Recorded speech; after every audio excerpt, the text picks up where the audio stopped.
Capítulo 15. Un grupo de personas provenientes de Judea enseñaba que la circuncisión, según la ley de Moisés, era necesaria para la salvación.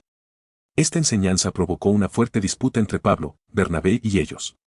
Como resultado, se decidió que ambos, junto con algunos otros, viajaran a Jerusalén para discutir el asunto con los apóstoles y ancianos. Durante el trayecto, compartieron las buenas noticias sobre la conversión de los gentiles, lo que causó gran alegría entre los hermanos. Al llegar a Jerusalén, fueron recibidos por la iglesia y los apóstoles, quienes escucharon los relatos de lo que Dios había hecho a través de ellos. Sin embargo, algunos miembros de un grupo religioso pedían que los gentiles fueran circuncidados y cumplieran con la ley de Moisés. Ante esta situación, los apóstoles y ancianos se reunieron para debatir.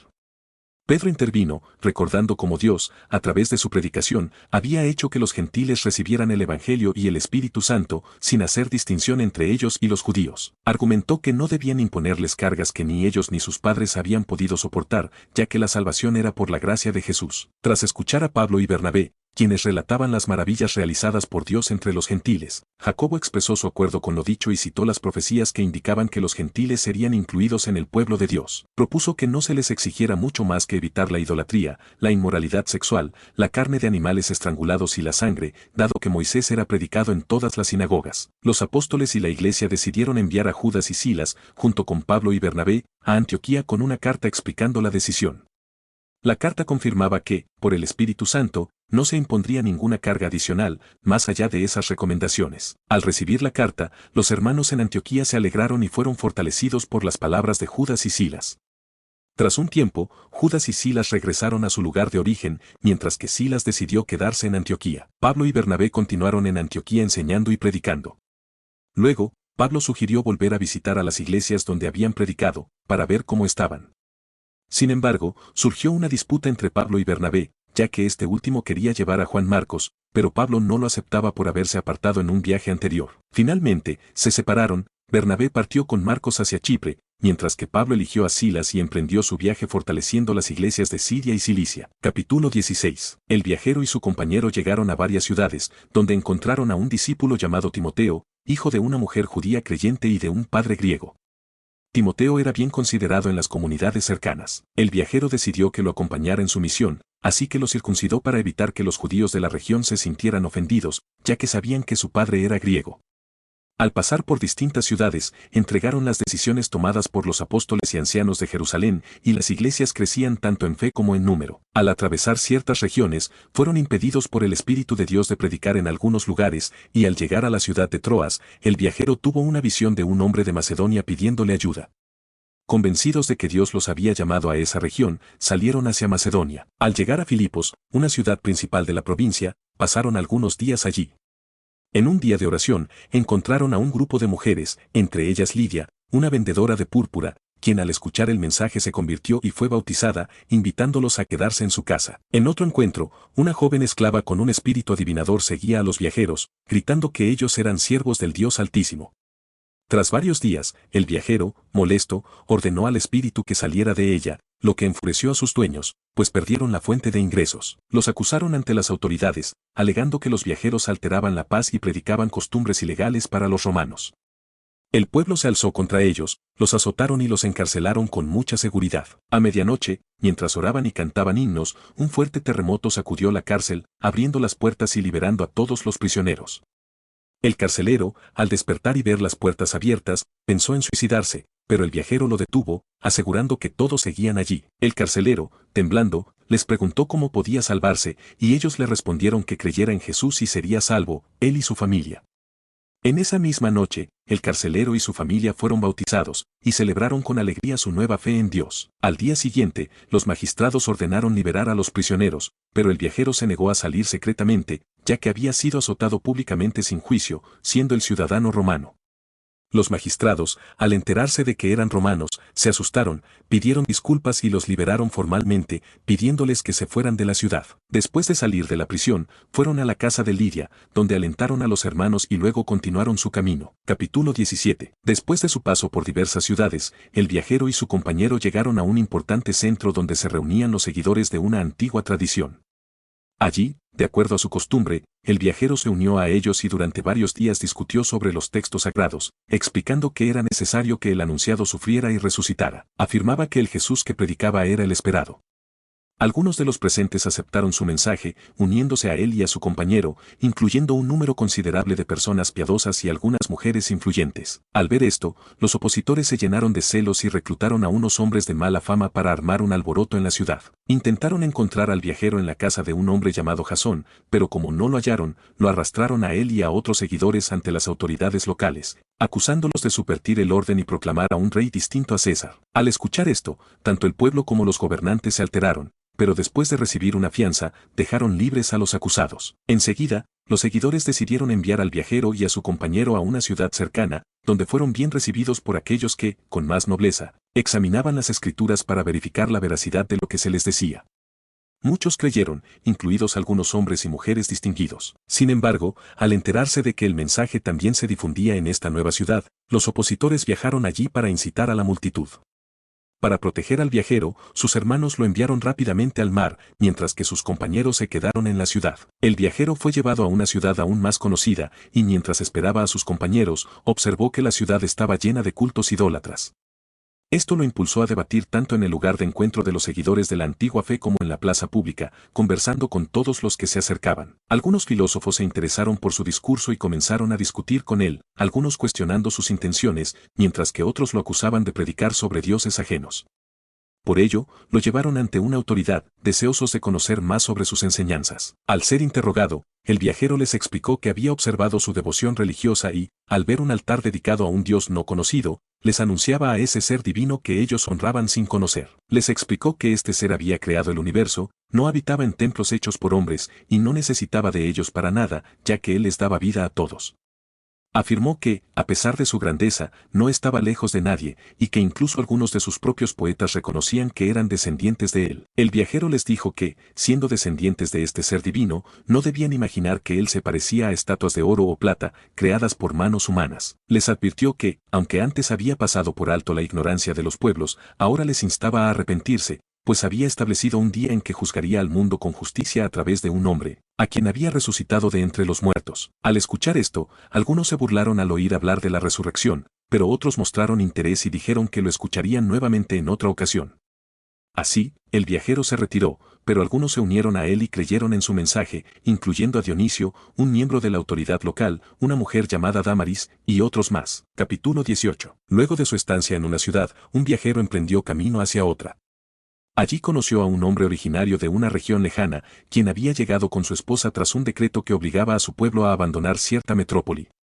Al compartir la misma labor, el viajero permaneció con ellos, dedicándose a su oficio. Durante cada jornada sagrada, debatía en un lugar de reunión, tratando de convencer tanto a los nativos como a los extranjeros. Con la llegada de sus compañeros desde otra región, centró su atención completamente en la enseñanza, explicando a los locales que el anunciado era el esperado. Sin embargo, al encontrar rechazo y burlas, sacudió sus ropas en señal de desaprobación y declaró que su responsabilidad había concluido, decidiendo enfocarse en quienes no pertenecían a su nación. Se alojó en la casa de un hombre que reverenciaba lo divino y cuya vivienda se encontraba junto al sitio de reunión. Entre los dirigentes del lugar, uno creyó en la verdad junto con su familia, y muchas personas de la ciudad adoptaron la nueva enseñanza y se sometieron al rito de iniciación. En una visión nocturna, se le indicó que no debía temer ni guardar silencio, pues contaba con protección y había muchos seguidores en esa urbe. Permaneció allí por un extenso periodo, transmitiendo el mensaje sagrado. Cuando una autoridad asumió el cargo en la región, los líderes locales se confabularon contra el viajero y lo llevaron ante el tribunal, acusándolo de enseñar prácticas contrarias a su normativa. Antes de que pudiera defenderse, el juez rechazó la denuncia, argumentando que no se trataba de un delito grave, sino de disputas internas, y los expulsó del tribunal. Entonces, la multitud arremetió contra uno de sus propios dirigentes, pero la autoridad no intervino. El viajero permaneció en el lugar por un tiempo más y luego emprendió un nuevo trayecto, acompañado por la pareja que lo había hospedado. En una escala, llevó a cabo un acto ritual en cumplimiento de un compromiso personal. Al llegar a otro territorio, dejó a sus compañeros y, tras participar en debates con los locales, se negó a quedarse más tiempo, prometiendo regresar si la voluntad suprema así lo permitía. Luego continuó su camino, visitando varias regiones y fortaleciendo a los seguidores de su enseñanza. En otro punto del recorrido, apareció un hombre proveniente de una célebre ciudad, alguien con gran habilidad en la palabra y profundo conocimiento de los textos sagrados. Había sido instruido en la nueva senda y, con gran fervor, compartía su comprensión, aunque su conocimiento del rito de iniciación era limitado. Se expresaba con valentía en el sitio de reunión, lo que llamó la atención de la pareja que antes había viajado con el mensajero. Ellos lo guiaron con mayor precisión en su aprendizaje. Deseando trasladarse a otro territorio, recibió apoyo de los hermanos, quienes recomendaron su acogida en la comunidad de destino. Allí, su presencia resultó muy beneficiosa para quienes habían abrazado la fe, pues rebatía con firmeza las objeciones de sus compatriotas, utilizando las mismas escrituras para demostrar que el anunciado era en verdad el prometido. Capítulo 19. Mientras Apolo se encontraba en Corinto, Pablo viajó por varias regiones hasta llegar a Efeso, donde se encontró con algunos discípulos. Les preguntó si habían recibido el Espíritu Santo al creer, pero ellos respondieron que ni siquiera sabían de su existencia. Al preguntarles en qué habían sido bautizados, dijeron que en el bautismo de Juan. Entonces, Pablo les explicó que Juan bautizaba llamando al arrepentimiento y señalando a Jesús como el que vendría después de él. Al escuchar esto, fueron bautizados en el nombre del Señor Jesús. Luego, cuando Pablo les impuso las manos, el Espíritu Santo descendió sobre ellos y comenzaron a hablar en lenguas y a profetizar. Durante un tiempo, Pablo predicó con valentía en la sinagoga, debatiendo sobre el reino de Dios. Sin embargo, algunos se resistieron al mensaje y hablaron en contra del camino ante la multitud. Ante esto, Pablo se apartó de ellos y continuó enseñando diariamente en la escuela de Tirano. Este ministerio se extendió por un largo periodo, alcanzando a muchos habitantes de Asia, tanto judíos como griegos, quienes oyeron la palabra del Señor. Dios obraba milagros a través de Pablo, al punto de que pañuelos o prendas que habían tocado su cuerpo eran llevados a los enfermos, y estos sanaban y eran liberados de espíritus malignos. Algunos judíos que practicaban exorcismos intentaron expulsar demonios invocando el nombre de Jesús, a quien Pablo predicaba. Entre ellos estaban unos hermanos, hijos de un sumo sacerdote llamado Esceva. Sin embargo, un espíritu maligno les respondió, diciendo que conocía a Jesús y sabía quién era Pablo, pero que ellos no tenían autoridad. Entonces, el hombre poseído por el espíritu maligno se lanzó sobre ellos y los dominó con tal fuerza que huyeron desnudos y heridos. Este suceso se conoció en toda Efeso, y tanto judíos como griegos sintieron temor, lo que llevó a que el nombre del Señor Jesús fuera exaltado. Muchos de los que habían creído confesaron públicamente sus malas prácticas, y varios que habían estado involucrados en la magia trajeron sus libros y los quemaron ante todos. Así, el mensaje del Señor crecía y se fortalecía con gran poder. Después de estos acontecimientos, Pablo decidió en su corazón viajar a Jerusalén, pasando antes por Macedonia y Acaya, y tenía en mente visitar Roma después de eso. Enviando a Timoteo y Erasto a Macedonia, él permaneció un tiempo más en Asia. En ese periodo, se desató un gran alboroto relacionado con el camino. Un artesano llamado Demetrio, que fabricaba figuras de plata del templo de Diana y obtenía grandes ganancias, reunió a sus compañeros de oficio y les advirtió que Pablo estaba persuadiendo a muchas personas de que los dioses hechos por manos humanas no eran verdaderos, lo que ponía en peligro su negocio. También temía que el templo de Diana perdiera su prestigio y que su adoración se desvaneciera. Las palabras de Demetrio encendieron la ira de los presentes, quienes comenzaron a gritar alabanzas a Diana. La ciudad se llenó de confusión y arrastraron a Gayo y Aristarco, compañeros de Pablo, al teatro. Pablo quiso dirigirse a la multitud, pero sus discípulos y algunas autoridades que eran sus amigos le rogaron que no lo hiciera. Mientras tanto, en la multitud reinaba el caos. Unos gritaban una cosa y otros otra, sin saber la mayoría por qué estaban allí. En medio del tumulto, los judíos impulsaron a Alejandro para que hablara en su defensa, pero al darse cuenta de que era judío, la multitud gritó durante mucho tiempo proclamando la grandeza de Diana. Finalmente, un magistrado logró calmar la situación, recordando a los efesios que su ciudad era la guardiana del templo de Diana y que eso era un hecho indiscutible. Les instó a no actuar precipitadamente, ya que los hombres a quienes acusaban no habían cometido sacrilegio ni blasfemia contra la diosa. Si Demetrio y sus compañeros tenían algún problema, podían acudir a las autoridades. Además, advirtió que existía el riesgo de ser acusados de sedición sin justificación válida. Después de estas palabras, la multitud se dispersó. Capítulo 20. Cuando la revuelta terminó, Pablo reunió a los discípulos, los animó con sus palabras, se despidió de ellos y emprendió su viaje hacia Macedonia. Recorrió varias regiones, fortaleciendo a los creyentes con sus enseñanzas, y luego llegó a Grecia. Permaneció allí por un tiempo, pero al descubrir un complot en su contra por parte de los judíos, decidió cambiar su ruta y regresar por Macedonia. Lo acompañaban varios colaboradores: Sópater, de Berea, Aristarco y Segundo, de Tesalónica, Gayo, de Derbe, Timoteo, y también Tíquico y Trófimo, provenientes de Asia.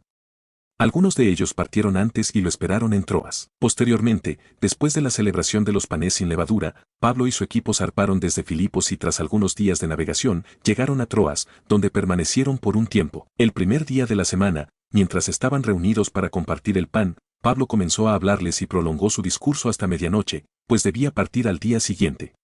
En la habitación donde se encontraban había muchas lámparas encendidas. Entre los presentes, un joven llamado Eutico, que estaba sentado en la ventana, comenzó a quedarse dormido. Como Pablo hablaba extensamente, el joven, vencido por el sueño, cayó desde un piso alto y fue hallado sin vida. Pablo bajó, se inclinó sobre él y lo abrazó, asegurando a todos que aún vivía. Luego, regresó a la reunión, compartió el pan y siguió hablando hasta el amanecer, antes de partir. Los hermanos llevaron al joven con vida y se sintieron profundamente consolados. El grupo de compañeros de Pablo se adelantó y abordó una embarcación para dirigirse a Asón, donde lo recogerían, pues él había decidido viajar por tierra hasta allí. Al reunirse, embarcaron juntos y navegaron hasta Mitilene.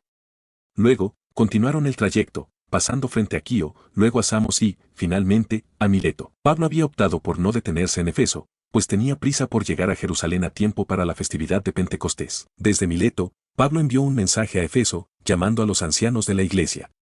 Cuando llegaron, les dijo: ustedes saben cómo he vivido entre ustedes desde el primer día en Asia, sirviendo al Señor con humildad, derramando lágrimas y enfrentando muchas dificultades por las intrigas de los judíos.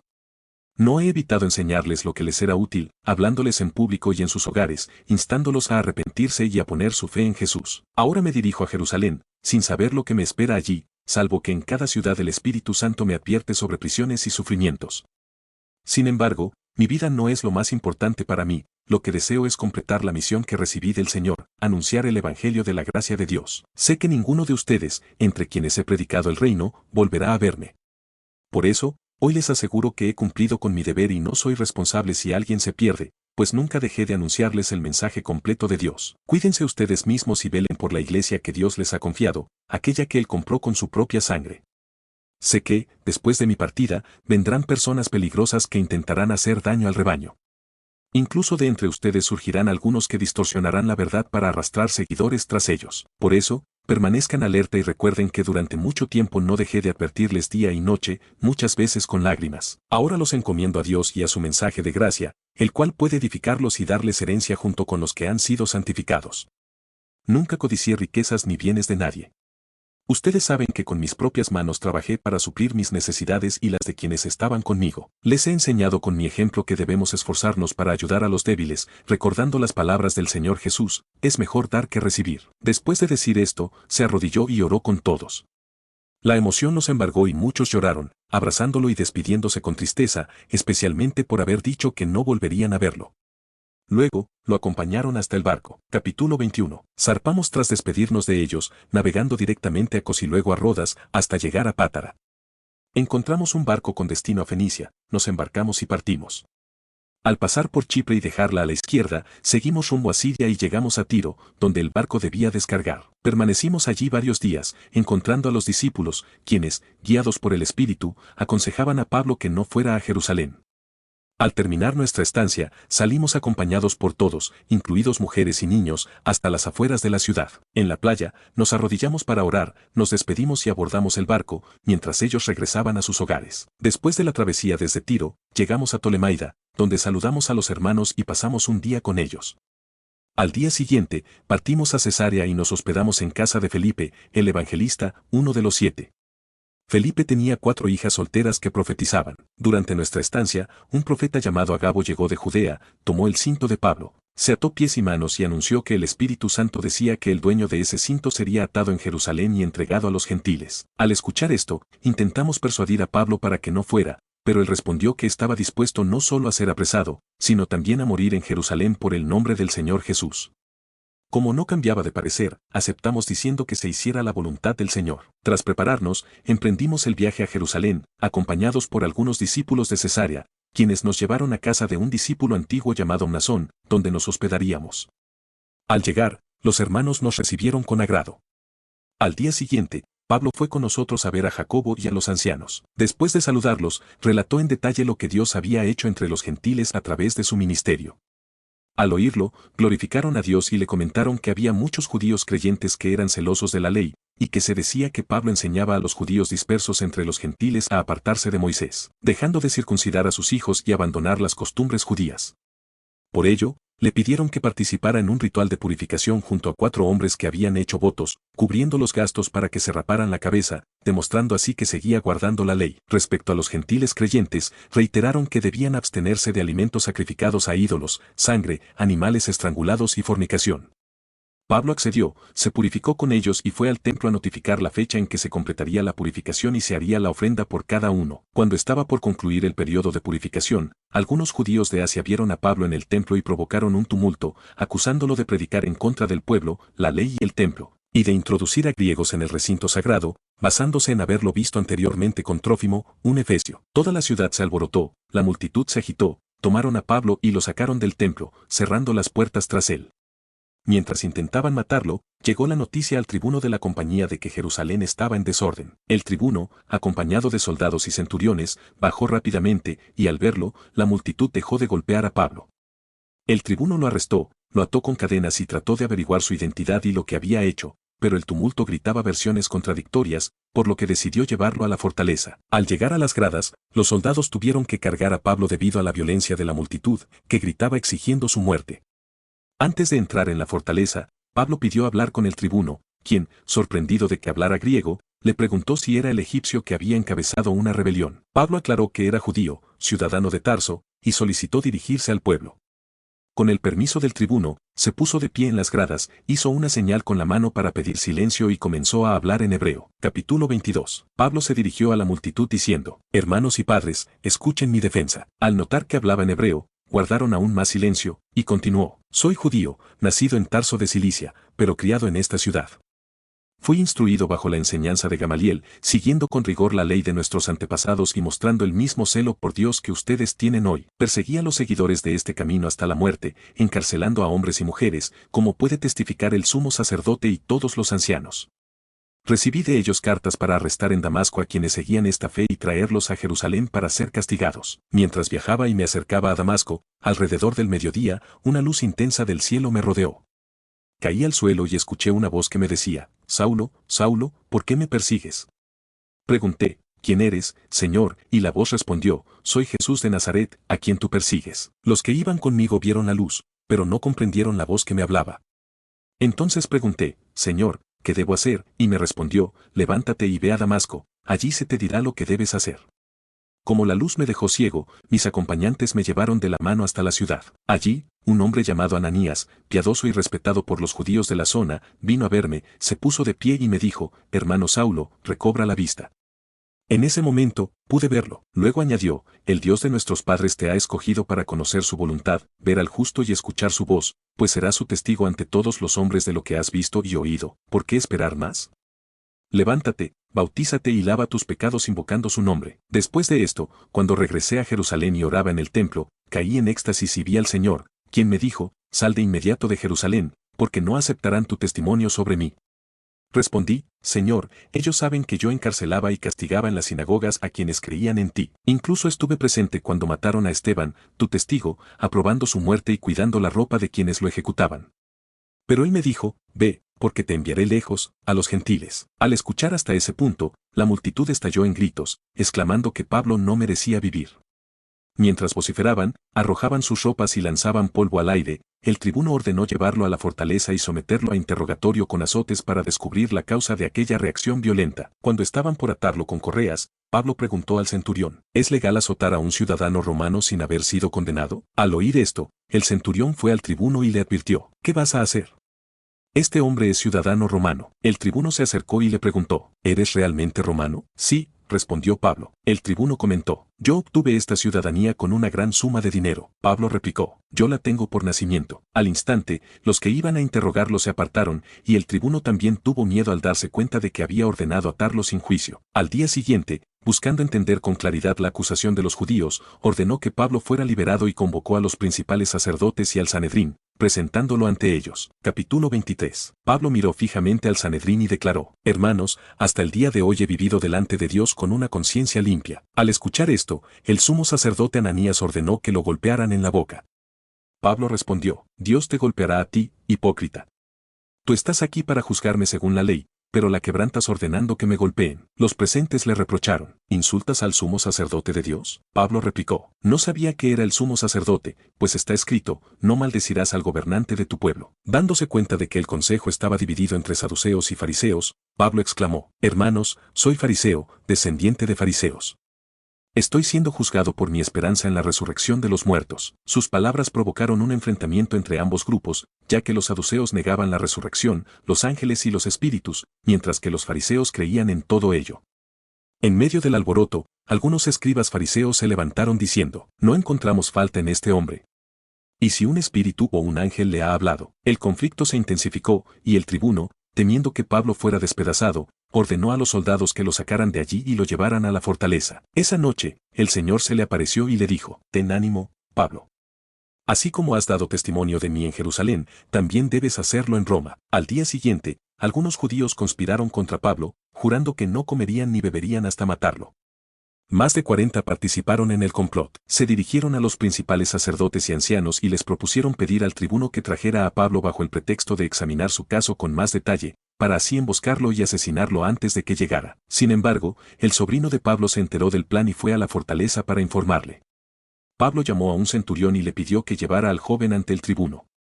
Este lo llevó y explicó, el preso Pablo me pidió que trajera a este joven, pues tiene algo importante que decirte. El tribuno lo tomó aparte y le preguntó en privado, ¿qué quieres decirme? El joven respondió, los judíos planean pedirte que lleves a Pablo al Sanedrín para interrogarlo, pero en realidad han preparado una emboscada. Más de 40 hombres han jurado no comer ni beber hasta matarlo y están esperando tu autorización. El tribuno le ordenó, no digas a nadie que me has informado de esto. Luego llamó a 2 centuriones y les ordenó preparar un destacamento de soldados, jinetes y lanceros para escoltar a Pablo hasta Cesarea durante la noche. También dispuso caballos para que pudiera viajar con seguridad hasta el procurador Félix. Además, escribió una carta que decía, Claudio Lisias, al excelentísimo procurador Félix. Saludos. Este hombre fue arrestado por los judíos y estaba a punto de ser asesinado cuando intervine con la tropa al saber que era ciudadano romano. Para conocer la razón de su acusación, lo llevé ante el Sanedrín y descubrí que lo acusan por cuestiones de su ley, pero sin nada que merezca muerte o prisión. Al enterarme de un complot contra su vida, lo envío a ti de inmediato, e informo a sus acusadores para que presenten sus cargos ante ti. Siguiendo las órdenes, los soldados escoltaron a Pablo durante la noche hasta Antípatris. Al día siguiente, los jinetes continuaron con él, mientras el resto del destacamento regresó a la fortaleza. Al llegar a Cesarea, entregaron la carta al procurador y presentaron a Pablo ante él. Tras leer la carta, el procurador le preguntó de dónde era y, al saber que era de Cilicia, le dijo, escucharé tu caso cuando lleguen tus acusadores. Mientras tanto, ordenó que lo mantuvieran bajo custodia en el pretorio de Herodes. Capítulo 23. Pablo miró fijamente al Sanedrín y declaró, hermanos, hasta el día de hoy he vivido delante de Dios con una conciencia limpia. Al escuchar esto, el sumo sacerdote Ananías ordenó que lo golpearan en la boca. Pablo respondió, Dios te golpeará a ti, hipócrita. Tú estás aquí para juzgarme según la ley, pero la quebrantas ordenando que me golpeen. Los presentes le reprocharon, ¿insultas al sumo sacerdote de Dios? Pablo replicó, no sabía que era el sumo sacerdote, pues está escrito, no maldecirás al gobernante de tu pueblo. Dándose cuenta de que el consejo estaba dividido entre saduceos y fariseos, Pablo exclamó, hermanos, soy fariseo, descendiente de fariseos. Estoy siendo juzgado por mi esperanza en la resurrección de los muertos. Sus palabras provocaron un enfrentamiento entre ambos grupos, ya que los saduceos negaban la resurrección, los ángeles y los espíritus, mientras que los fariseos creían en todo ello. En medio del alboroto, algunos escribas fariseos se levantaron diciendo, no encontramos falta en este hombre. Y si un espíritu o un ángel le ha hablado, el conflicto se intensificó, y el tribuno, temiendo que Pablo fuera despedazado, ordenó a los soldados que lo sacaran de allí y lo llevaran a la fortaleza. Esa noche, el Señor se le apareció y le dijo, ten ánimo, Pablo. Así como has dado testimonio de mí en Jerusalén, también debes hacerlo en Roma. Al día siguiente, algunos judíos conspiraron contra Pablo, jurando que no comerían ni beberían hasta matarlo. Más de 40 participaron en el complot. Se dirigieron a los principales sacerdotes y ancianos y les propusieron pedir al tribuno que trajera a Pablo bajo el pretexto de examinar su caso con más detalle, para así emboscarlo y asesinarlo antes de que llegara. Sin embargo, el sobrino de Pablo se enteró del plan y fue a la fortaleza para informarle. Pablo llamó a un centurión y le pidió que llevara al joven ante el tribuno. Este lo llevó y explicó, el preso Pablo me pidió que trajera a este joven, pues tiene algo importante que decirte. El tribuno lo tomó aparte y le preguntó en privado, ¿qué quieres decirme? El joven respondió, los judíos planean pedirte que lleves a Pablo al Sanedrín para interrogarlo, pero en realidad han preparado una emboscada. Más de 40 hombres han jurado no comer ni beber hasta matarlo y están esperando tu autorización. El tribuno le ordenó, no digas a nadie que me has informado de esto. Luego llamó a 2 centuriones y les ordenó preparar un destacamento de soldados, jinetes y lanceros para escoltar a Pablo hasta Cesarea durante la noche. También dispuso caballos para que pudiera viajar con seguridad hasta el procurador Félix. Además, escribió una carta que decía, Claudio Lisias, al excelentísimo procurador Félix. Saludos. Este hombre fue arrestado por los judíos y estaba a punto de ser asesinado cuando intervine con la tropa al saber que era ciudadano romano. Para conocer la razón de su acusación, lo llevé ante el Sanedrín y descubrí que lo acusan por cuestiones de su ley, pero sin nada que merezca muerte o prisión. Al enterarme de un complot contra su vida, lo envío a ti de inmediato, e informo a sus acusadores para que presenten sus cargos ante ti. Siguiendo las órdenes, los soldados escoltaron a Pablo durante la noche hasta Antípatris. Al día siguiente, los jinetes continuaron con él, mientras el resto del destacamento regresó a la fortaleza. Al llegar a Cesarea, entregaron la carta al procurador y presentaron a Pablo ante él. Tras leer la carta, el procurador le preguntó de dónde era y, al saber que era de Cilicia, le dijo, escucharé tu caso cuando lleguen tus acusadores. Mientras tanto, ordenó que lo mantuvieran bajo custodia en el pretorio de Herodes. Capítulo 24. Capítulo 24. Unos 5 días después, descendió el sumo sacerdote Ananías con algunos de los ancianos y un orador, un cierto Tértulo. Ellos comparecieron delante del procurador contra Pablo. 2 Y al ser llamado Tértulo comenzó a acusarle, diciendo, puesto que gozamos de mucha paz, gracias a ti, y se están realizando reformas en beneficio de esta nación debido a tu prudencia. 3 excelentísimo Félix, siempre y en todo lugar lo aceptamos con toda gratitud. 4 Pero para no molestarte más largamente, te ruego que nos escuches, brevemente, conforme a tu equidad. 5 Porque hemos hallado que este hombre es una plaga, y es promotor de sediciones entre los judíos de todo el mundo y cabecilla de la secta de los nazarenos. 6 Intentó también profanar el templo, pero le prendimos. Nosotros quisimos juzgarle conforme a nuestra ley. 7 Pero intervino el tribuno Lisias y con gran violencia le quitó de nuestras manos. 8 Mandando a sus acusadores que se presenten delante de ti. Al examinarle, tú mismo podrás saber todas estas cosas de las que le acusamos. 9 También los judíos lo confirmaban, alegando que estas cosas eran así. 10 Entonces, cuando el procurador le dio señal para hablar, Pablo contestó, sabiendo que por muchos años has sido juez de esta nación, con confianza, expondré mi defensa. 11 Tú puedes cerciorarte de que no hace más de 12 días que subí a Jerusalén para adorar. 12 No me hallaron disputando con nadie en el templo, ni provocando tumultos del pueblo, ni en las sinagogas ni en la ciudad. 13 Tampoco pueden ellos comprobarte las cosas de las que ahora me acusan. 14 Sin embargo, te confieso esto, que sirvo al Dios de mis padres conforme al camino que ellos llaman secta, creyendo todo lo que está escrito en la ley y en los profetas. 15 Tengo esperanza en Dios, la cual ellos mismos también abrigan, de que ha de haber resurrección de los justos y de los injustos. 16 Y por esto, yo me esfuerzo siempre por tener una conciencia sin remordimiento delante de Dios y los hombres. 17 Pasados muchos años, vine para presentar donativos y ofrendas a mi nación. 18 Mientras hacía esto, unos judíos de Asia me hallaron, purificado en el templo, no en tumulto ni con alboroto. 19 Ellos deberían comparecer delante de ti y traer acusaciones, si es que tienen algo contra mí. 20 O que digan estos mismos qué delito hallaron cuando comparecí ante el Sanedrín. 21 Salvo que cuando estuve entre ellos lancé este grito, con respecto a la resurrección de los muertos yo soy juzgado hoy por vosotros. 22 Entonces Félix, estando bien informado acerca de este camino, les aplazó diciendo, cuando venga el tribuno Lisias, examinaré vuestro caso. 23 Dio órdenes al centurión de que Pablo fuese custodiado, pero que tuviera algunos privilegios y que no se impidiese a ninguno de los suyos atenderle. 24 Algunos días después, vino Félix con Drusila su esposa, que era judía. Mandó traer a Pablo, y le oyó acerca de la fe en Cristo Jesús. 25 Cuando Pablo disertaba de la justicia, del dominio propio y del juicio venidero, Félix se llenó de miedo y respondió, por ahora, vete, pero cuando tenga oportunidad, te llamaré. 26 A la vez, Félix esperaba también que se le diera algún dinero de parte de Pablo. Por eso le hacía venir con frecuencia y hablaba con él. 27 Pero al cabo de 2 años, Félix recibió como sucesor a Porcio Festo, y queriéndose congraciar con los judíos, Félix dejó preso a Pablo. Capítulo 25. 3 días después de asumir el gobierno de la provincia, Festo viajó de Cesarea a Jerusalén. Allí, los principales sacerdotes y líderes judíos le presentaron acusaciones contra Pablo y le pidieron que lo trasladara a Jerusalén. Sin embargo, su verdadera intención era tenderle una emboscada en el camino para asesinarlo. Festo respondió que Pablo estaba bajo custodia en Cesarea y que pronto viajaría allí. Añadió que quienes tuvieran acusaciones en su contra podrían acompañarlo para presentar cargos. Tras permanecer algunos días en Jerusalén, Festo regresó a Cesarea y, al día siguiente, convocó a su tribunal y ordenó traer a Pablo.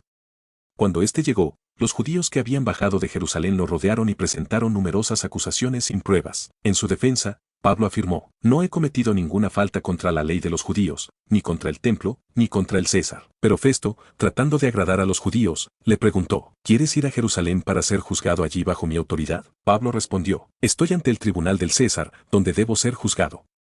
No he cometido ninguna injusticia contra los judíos, como bien sabes. Si hubiera hecho algo digno de muerte, no me opondría a morir, pero si las acusaciones son falsas, nadie tiene derecho a entregarme. Apelo al César. Tras consultar con su consejo, Festo declaró: has apelado al César, así que irás al César. Días después, el rey Agripa y Berenice llegaron a Cesarea para visitar a Festo. Durante su estancia, Festo le comentó a Agripa sobre Pablo. Félix dejó a este hombre preso, y cuando estuve en Jerusalén, los principales sacerdotes y ancianos pidieron una sentencia contra él. Les respondí que, según la ley romana, un acusado tiene derecho a enfrentar a sus acusadores y a defenderse antes de ser condenado. Así que, cuando llegaron aquí, al día siguiente convoqué el tribunal y mandé traer a Pablo. Sin embargo, las acusaciones no eran sobre crímenes graves, como esperaba, sino sobre cuestiones religiosas y sobre un tal Jesús, a quien Pablo afirma que sigue vivo. Como no sabía cómo manejar el asunto, le pregunté si quería ser juzgado en Jerusalén, pero él apeló para que su caso lo decidiera el emperador. Así que he ordenado que permanezca bajo custodia hasta enviarlo a Roma. Agripa le dijo a Festo: me gustaría escuchar a este hombre. Festo le respondió: mañana lo escucharás. Al día siguiente, Agripa y Berenice llegaron con gran ceremonia a la sala de audiencias, acompañados de los oficiales y figuras importantes de la ciudad. Festo ordenó que trajeran a Pablo y dijo: Rey Agripa y todos los presentes, este es el hombre contra quien los judíos han presentado múltiples acusaciones, tanto en Jerusalén como aquí, exigiendo su muerte. Pero, tras examinarlo, no encontré que haya cometido un delito que merezca la pena de muerte. Como ha apelado al emperador, he decidido enviarlo a Roma. Sin embargo, no tengo ninguna acusación clara que presentar ante el César. Por eso lo traigo ante ustedes, y especialmente ante ti, Rey Agripa, para que después de interrogarlo, pueda redactar un informe adecuado. Me parece absurdo enviar a un prisionero sin especificar los cargos en su contra. Capítulo 26. Entonces Agripa le dijo a Pablo que tenía permiso para hablar en su defensa. Pablo levantó la mano y comenzó a exponer su caso. Me siento afortunado de poder defenderme hoy ante ti, Rey Agripa, especialmente porque eres conocedor de las costumbres y asuntos de los judíos. Te pido que me escuches con paciencia. Todos los judíos saben cómo ha sido mi vida desde mi juventud, ya que la pasé entre mi pueblo en Jerusalén. Pueden dar testimonio de que seguí la más estricta corriente de nuestra religión, viviendo como fariseo. Ahora me encuentro en juicio debido a la esperanza en la promesa que Dios hizo a nuestros antepasados, la misma que nuestro pueblo espera recibir sirviendo fielmente. Y es por esta esperanza que los judíos me acusan. ¿Por qué consideran increíble que Dios pueda resucitar a los muertos? Antes, yo mismo pensaba que debía actuar contra el nombre de Jesús de Nazaret. En Jerusalén, con autorización de los principales sacerdotes, encarcelé a muchos de sus seguidores y estuve de acuerdo cuando los condenaban a muerte. Fui de sinagoga en sinagoga castigándolos e intenté forzarlos a blasfemar. En mi furia, los perseguí incluso en otras ciudades. En una de esas ocasiones, iba camino a Damasco con autoridad de los sacerdotes cuando, a plena luz del día, vi un resplandor que venía del cielo, más brillante que el sol, que me envolvió a mí y a los que me acompañaban. Todos caímos al suelo y escuché una voz que me hablaba en hebreo: Saulo, Saulo, ¿por qué me persigues? Es inútil que luches contra mí. Pregunté quién era y me respondió: soy Jesús, a quien persigues. Levántate, porque te he aparecido para hacerte mi siervo y testigo de lo que has visto y de lo que te mostraré en el futuro. Te libraré de tu pueblo y de los no judíos, a quienes te envío para abrir sus ojos, para que pasen de la oscuridad a la luz, del poder de Satanás a Dios. Así recibirán el perdón de sus pecados y serán parte de los santificados por la fe en mí. Desde ese momento, Rey Agripa, obedecí la visión que recibí del cielo. Empecé a predicar primero en Damasco, luego en Jerusalén, en toda Judea y también a los no judíos, llamándolos al arrepentimiento y a demostrarlo con sus acciones. Por esta razón, los judíos me arrestaron en el templo e intentaron matarme. Pero Dios me ayudó y hasta hoy sigo dando testimonio, tanto a los más humildes como a los más poderosos, sin apartarme de lo que anunciaron Moisés y los profetas, que el Mesías debía sufrir, que sería el primero en resucitar y que traería luz a su pueblo y a los demás pueblos. Mientras Pablo hablaba, Festo exclamó en voz alta: ¿estás loco, Pablo? Tanto estudio te ha hecho perder la razón. Pablo respondió: no estoy loco, excelentísimo Festo. Lo que digo es verdadero y razonable. El rey Agripa conoce estos asuntos y sé que nada de esto le es desconocido, porque no ha sucedido en secreto. ¿Crees en los profetas, rey Agripa? Sé que crees. Agripa le contestó. Por poco me convences de hacerme cristiano. Pablo replicó. Le pido a Dios que, ya sea en poco tiempo o en mucho, no solo tú, sino todos los que hoy me escuchan lleguen a ser como yo, excepto por estas cadenas. Entonces el rey, el gobernador, Berenice y los demás presentes se levantaron y, al retirarse, comentaban entre ellos. Este hombre no ha hecho nada que merezca la muerte ni la prisión. Agripa le dijo a Festo, podría quedar en libertad si no hubiera apelado al César. Capítulo 27. Cuando se decidió que debían viajar a Italia por mar, Pablo y otros prisioneros fueron puestos bajo la custodia de un centurión llamado Julio, de la unidad Augusta. Se embarcaron en un barco de Adramitio que se dirigía a los puertos de Asia. Acompañándolos estaba Aristarco, un macedonio de Tesalónica. Al día siguiente llegaron a Sidón, donde Julio trató a Pablo con amabilidad y le permitió visitar a sus amigos para recibir ayuda. Luego partieron y navegaron cerca de Chipre, ya que los vientos eran adversos. Cruzaron el mar frente a Cilicia y Panfilia hasta llegar a Mira, en Licia. Allí, el centurión encontró un barco de Alejandría rumbo a Italia y trasladó a todos a bordo. La travesía fue difícil debido a los fuertes vientos, avanzando lentamente hasta llegar cerca de Gnido. Al no poder seguir por la fuerza del viento, tomaron rumbo a Creta, pasando cerca de Salmón, y con esfuerzo llegaron a un lugar llamado Buenos Puertos, cerca de Leicea. Como había transcurrido mucho tiempo y la navegación se volvía peligrosa, Pablo les advirtió, señores, veo que este viaje traerá pérdidas importantes, no solo de la carga y la embarcación, sino también de nuestras vidas. Sin embargo, el centurión confió más en el capitán y el dueño del barco que en las palabras de Pablo. Como el puerto no era adecuado para pasar el invierno, la mayoría decidió zarpar con la esperanza de llegar a Fenice, un puerto de Creta. En un principio, una brisa del sur parecía favorable, por lo que zarparon costeando Creta.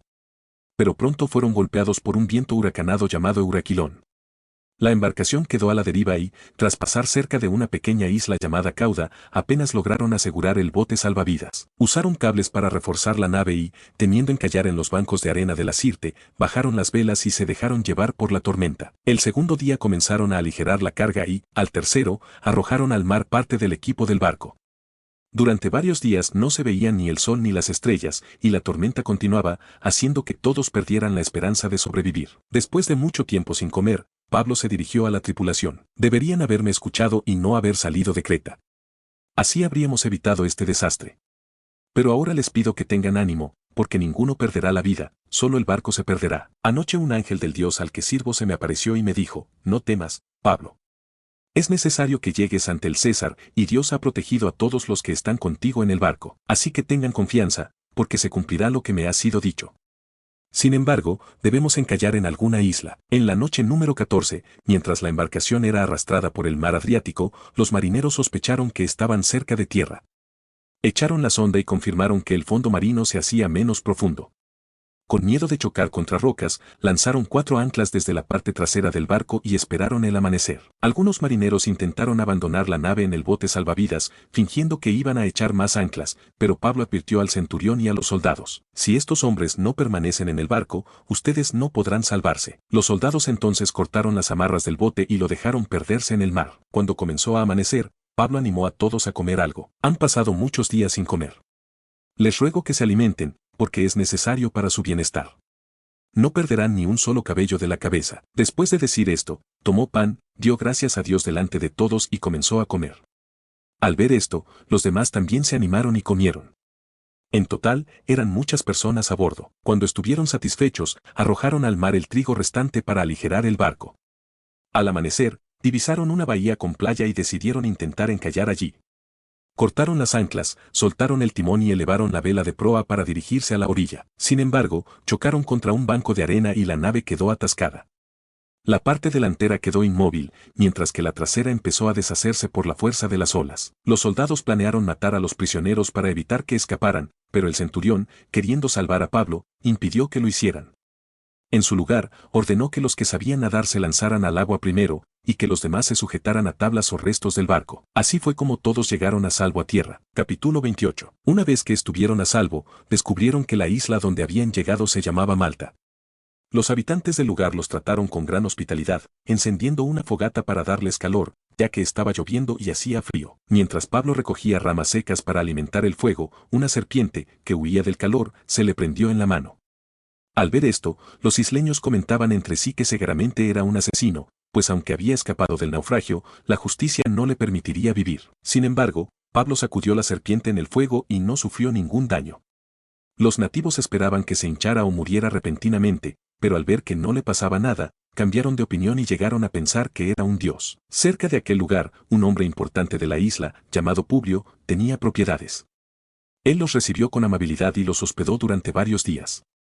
Su padre estaba enfermo con fiebre y disentería, por lo que Pablo entró a su habitación, oró por él, le impuso las manos y lo sanó. Al conocerse este hecho, muchas personas enfermas de la isla acudieron a él y también fueron sanadas.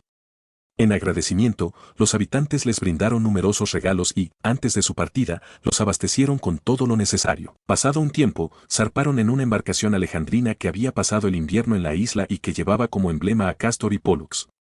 Llegaron primero a Siracusa, donde permanecieron por algunos días. Luego, costeando la región, llegaron a Regio. Al día siguiente, el viento del sur sopló favorablemente y así lograron llegar pronto a Puteoli. Allí encontraron a hermanos en la fe, quienes los invitaron a quedarse con ellos por un tiempo. Finalmente, prosiguieron su viaje hacia Roma. Cuando los creyentes de Roma supieron de su llegada, algunos fueron a recibirlos hasta la plaza de Apio y otros hasta un lugar llamado las Tres Tabernas. Al verlos, Pablo agradeció a Dios y se sintió fortalecido. Al entrar en la ciudad, se le permitió vivir por su cuenta, aunque bajo la vigilancia de un soldado. Después de unos días, Pablo convocó a los principales líderes judíos y, cuando se reunieron, les dijo: Hermanos, aunque no he hecho nada en contra de nuestro pueblo ni de nuestras tradiciones, fui arrestado en Jerusalén y entregado a los romanos. Ellos querían dejarme en libertad porque no hallaron en mi motivo para condena de muerte, pero como algunos judíos se oponían, me vi obligado a apelar al César, aunque no tengo ninguna acusación contra mi nación. Por eso quise hablar con ustedes, pues estoy preso por la esperanza de Israel. Ellos respondieron: No hemos recibido cartas desde Judea en tu contra, ni nadie que haya venido nos ha hablado mal de ti. Sin embargo, queremos escuchar lo que piensas, pues sabemos que esta enseñanza de la que hablas es muy discutida en todas partes. Así que fijaron un día para reunirse con él. Llegó una gran cantidad de personas a su alojamiento, y desde la mañana hasta el anochecer, Pablo les habló sobre el reino de Dios, explicándoles acerca de Jesús a partir de la ley de Moisés y los profetas. Algunos creyeron en su mensaje, pero otros no. Al no ponerse de acuerdo, comenzaron a retirarse, pero antes Pablo les dijo: Bien habló el Espíritu Santo por medio del profeta Isaías cuando dijo a sus antepasados: Escucharán, pero no entenderán, verán, pero no comprenderán. Porque el corazón de este pueblo se ha endurecido, han cerrado sus ojos y oídos para no ver ni escuchar, para no entender ni volverse a Dios y ser sanados. Y añadió: Sepan, entonces, que esta salvación de Dios ha sido enviada a los gentiles, y ellos sí la escucharán. Al decir esto, los judíos se marcharon, discutiendo intensamente entre ellos. Pablo permaneció durante un largo periodo en una casa alquilada, recibiendo a todos los que lo visitaban. Allí predicaba sobre el reino de Dios y enseñaba acerca del Señor Jesucristo con total libertad y sin impedimentos.